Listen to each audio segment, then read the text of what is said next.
I'm asking, that Injil was Matthew, Mark, Luke and John under his arm?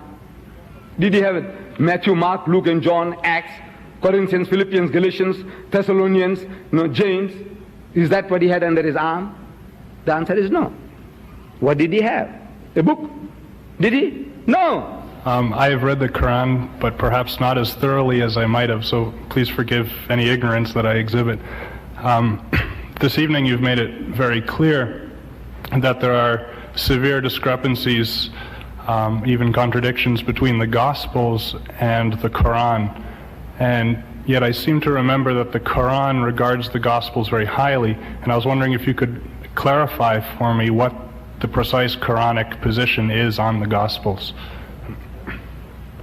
The term gospel, translated into Arabic, is Injil. And we in Islam, we say we believe in the Torah, we believe in the Zabur, we believe in the Injil, and we believe in the Furqan. Furqan is the Quran. We believe in all these heavenly books as books from God. So the Injil, translated into English, say gospel. Gospel into Arabic is Injil. So what does the Quran say, or the Muslims say about the Injil? I say, Injil we believe in. Injil is the revelation which God Almighty gave to the Holy Prophet Jesus. Whatever God gave him is the Injil. We read in the scriptures, in the Gospel of St. Matthew, that Jesus went somewhere and he preached the gospel.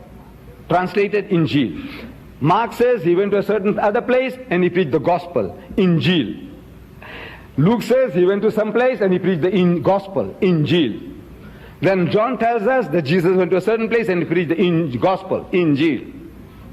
I am asking, that Injil was Matthew, Mark, Luke and John under his arm? Did he have it? Matthew, Mark, Luke and John, Acts, Corinthians, Philippians, Galatians, Thessalonians, James?